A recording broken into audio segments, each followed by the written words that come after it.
नमस्कार, एक बार फिर से आप सभी का मेरे चैनल में बहुत बहुत स्वागत है। आज के इस वीडियो में हम कक्षा 3 की 12वें सप्ताह की शिक्षक डायरी देखेंगे। भाषा और गणित दोनों का शाब्दिक आकलन 1 अब खत्म हो चुका है और इस तरह से ये बिछड़े हुए सप्ताह एक बार फिर से एक हो गए हैं और इनकी डेट भी एक हो गई है। इस बार से मैंने डायरी में थोड़ा सा बदलाव किया है। यह बदलाव आप लोगों की समस्या को ध्यान में रखते हुए मैंने किया है। वह क्या है और क्यों है, आइए थोड़ा सा इसे समझ लेते हैं। जैसे कि हम सभी को स्टार्टिंग से ही पता है कि दिवसवार कार्य योजना है और इसे हमें एक भी दिन स्किप नहीं करना है। पर अभी तक क्या होता था, अगर सप्ताह में 2 दिन की छुट्टी रहती थी तो हम उस दिन की कार्य योजना को पुस्तकालय या सब पाठ्यक्रम में एडजस्ट कर लेते थे। पर पिछले कुछ दिनों से कई जिलों में अत्यधिक वर्षा के कारण कहीं कहीं 2 दिन का, कहीं 3 दिन का और कहीं कहीं पूरे सप्ताह का अवकाश घोषित हुआ है। तो ऐसे में कार्य योजना और उसकी डेट पूरी अस्त व्यस्त हो गई है, क्योंकि मेरे पास कुछ फ्रेंड्स के कमेंट आए थे जिनसे मुझे पता चला। तो अब हम क्या करेंगे कि हम यहाँ पर दिन और दिनांक लिखते थे, तो हम अब दिन नहीं लिखेंगे। हम यहाँ पर दिवस 1, दिवस 2, दिवस 3 से लेकर दिवस 6 ऊपर लिखेंगे और जिस डेट को हमने उस दिन की कार्य योजना कराई है वो डेट हम नीचे लिखेंगे। तो इस तरह से हमारे सप्ताह के बीच में कितना भी अवकाश पड़ता है हमें कोई फर्क नहीं पड़ेगा।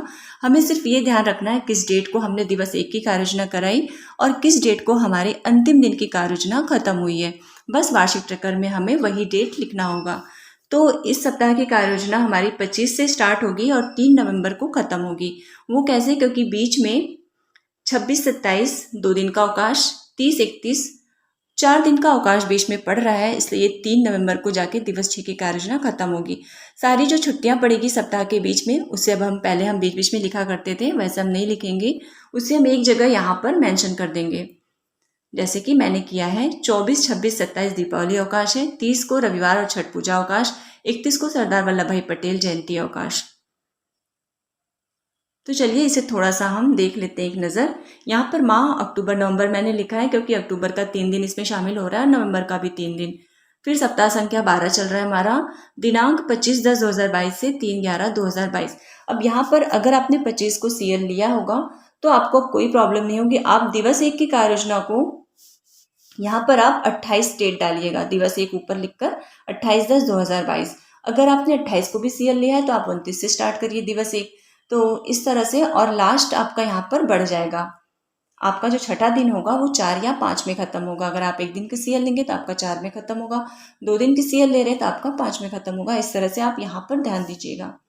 तो बस यही छोटा सा बदलाव है। अगर आपको ये पसंद आया होगा तो बताइएगा, और अगर नहीं पसंद आया है तो क्यों नहीं पसंद आया है ये भी मुझे कमेंट बॉक्स में ज़रूर बताइएगा। तो चलिए थोड़ा सा इसे और अच्छे से देख लेते हैं। तो दिवस 1 की कार्य योजना हम 25 को कराएंगे, दिवस 2 की कार्य योजना हम 28 को कराएंगे, दिवस 3 की 29 को, दिवस 4 की 1 को, क्योंकि 30 और 31 अवकाश रहेगा, दिवस 5 की 2 को, और दिवस 6 हमारा खत्म होगा 3 नवंबर को। तो बस यही था छोटा सा बदलाव। अब आप डायरी को स्वयं से देख लीजिए और हम मिलते हैं अगले वीडियो में। तब तक के लिए नमस्कार।